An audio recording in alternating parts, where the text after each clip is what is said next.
politics, between the ugly mudslinging on the campaign trail to whether the Tea Party will be a game changer in the midterm elections, politics are so intense right now that it is the perfect time for a visit from the man who has just released his 9th book titled Pinheads and Patriots. We'll talk about that in a bit. Please welcome Bill O'Reilly.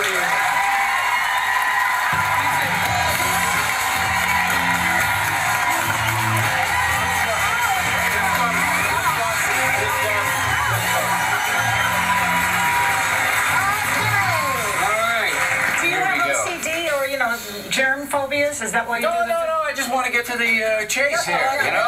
So many questions. I know you have. Yeah, so, okay. Look at you. Every time I come on here, she's... How did this happen?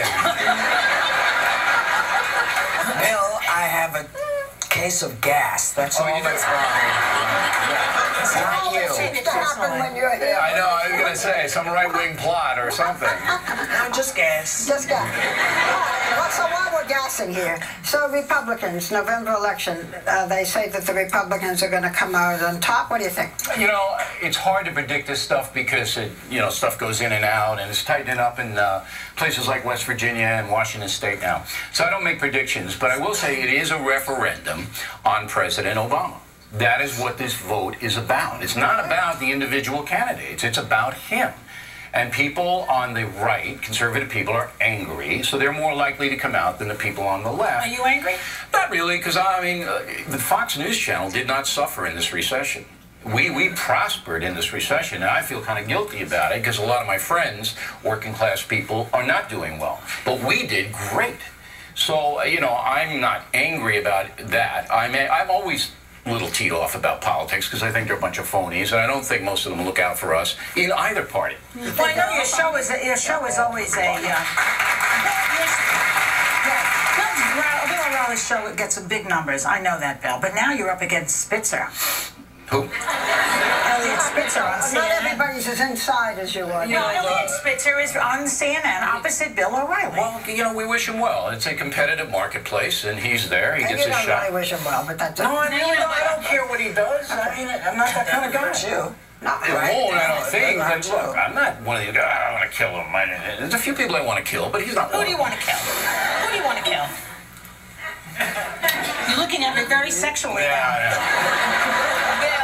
No, I'm not that kind of guy. There's a couple of people who I'm not going to name their names because that gives them publicity, but who are nasty and hateful, and I don't like those people. You know, one thing you do on your show every night is you show Obama's dropping approval ratings. Now, do you think this I don't do that every night, Sherry. Okay. I only do it when the new poll comes out, which is my job to do it. If it goes up, I'll show that. In fairness, I've seen that as well. Do you think it's because of the economy? Of course. That his Two things, and that's an excellent question. Two things are driving President Obama's poll numbers down and driving him individually crazy because he didn't expect any of this. The economy is just flat. All right, numbers came out today. Again, they're not good. So that's number one. But number two... Again, he inherited a lot of it. But that statute of limitations will run out on that. He spent $1 trillion. Whoa. Yeah. Look, when you spend $1 trillion trying to turn it around, it doesn't work, that's on you, okay? It's not on the pinheads before you. Macroeconomics is not my deal. I'm just explaining why his numbers are down. So the people see $1 trillion of their tax money and nothing to show for it yet. But they also see a widening gulf between the president and them personally. And that's what I write about in Pinheads and Patriots. All right, let me give you an example. The mosque down here on 9/11. That's inappropriate. It's sure they have a right to do it, and the Constitution, but it's inappropropriate because a lot of the 9/11 families, who I know, say, look, we don't want that. That shouldn't be there. But what about the... No. But there's the president. There's the president going, well, they have a right to do it. Yes. And then the guy says, and then This is America. Hold it. Listen to me because you'll learn. All right.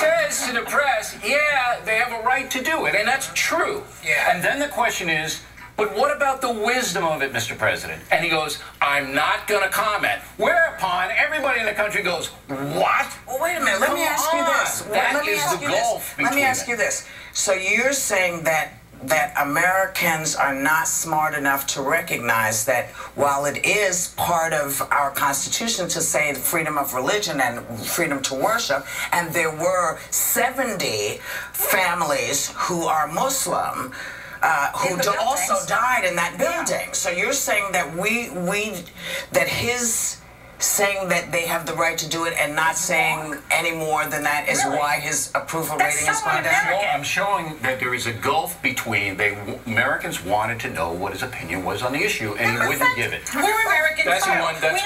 But you know, So what about that? You agree with it. No, Most we're Americans. I'm an American. Let me break this to you. 70% of Americans don't want that mosque down there. So don't give me the weevil. You want to bet on that? You want to bet? I'll show you that poll in a minute. Americans don't want it there. Why is that? But why aren't we saying it's inappropriate? Why is it inappropriate when 70 families died? Muslims killed us on 9/11. Oh my God! Muslims didn't kill us on 9/11. Is that what you're saying? Excuse me, extremists. What religion were they in? What religion was Mr. McVeigh? Mr. McVeigh was an extremist as well, and he killed 70% of the country.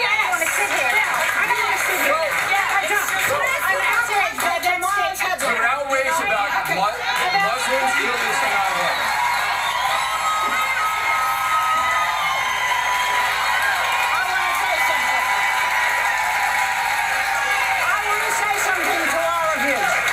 You have just seen what should not happen. We should be able to have discussions without washing our hands and screaming and walking off stage. I love my colleague. It should not have happened. Now, let me just say to you in a calmer voice, it was extremist. You cannot take a whole religion and demean them because of what so much. Yes, you are. No, I'm not. When you say that it was Muslim, if that's what you think. That's what we think. Extremists. Here's the issue, and this is what has to be understood. You've got to make a distinction. If anybody felt that I was demeaning all Muslims, yes, but that's what do you think the problem, though, Bill, is that if we go back in time, early in this administration, the president himself said we weren't allowed to use the word terrorist early on, so that he started using the word, hang on, hear me out. He started saying the word, he started saying radical Islamists, radical Muslims, so then there was then a closer association with what happened and the religion. I think if you would have just let us say terrorists, because there are terrorists across all religions and all faiths, then this wouldn't even be a problem. You're correct. But here's the look. You only have a minute left. We have more time coming back. He's afraid to say Here comes one up and back. We're back because now you apologize. You apologize. But that's not the issue. The issue is that it's inappropriate because of the context of what happened on 9/11. And if I was inartful in explaining that, but Muslim fanatics, terrorists, whatever word, killed us. There are 100 mosques in New York City. Okay? Okay. They can move it away and nobody's going to bother. Okay, but the issue of the mosques, which is an issue that seems to some degree to have dissipated, and we're talking about Obama in general, may not be the major issue as to why his popularity is down. It separated the president from the folks. Okay, now, you have written a book, and we're going to come back and talk about it, called Pinheads and Patriots. And at this point, it's very hard to see which you are. We'll be right back with more.